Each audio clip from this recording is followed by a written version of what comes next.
Hello everyone, আসসালামু আলাইকুম।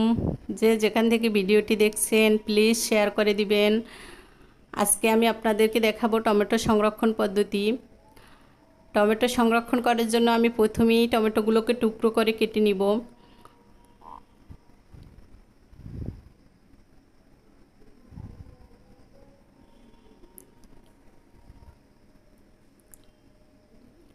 টুকরো করা হয়ে গেলে এবার আমি ব্লেন্ডারের জগে দিয়ে ব্লেন্ড করে নিব।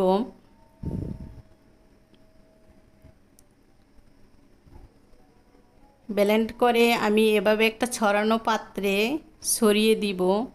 ছড়িয়ে দিয়ে আমি ডিপ ফ্রিজে রেখে দিব 3 থেকে 4 ঘন্টা।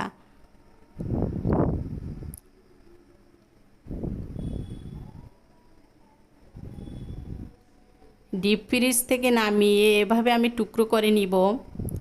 আমার প্রয়োজন অনুযায়ী টুকরো করে নিব।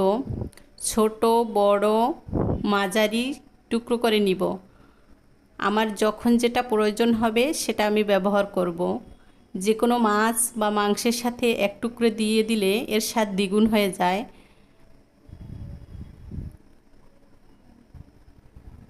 আপনারা চাইলে আপনারাও ট্রাই করতে পারেন। এবার একটি বক্সে ভরে আমি ডিপ ফ্রিজে রেখে দিব।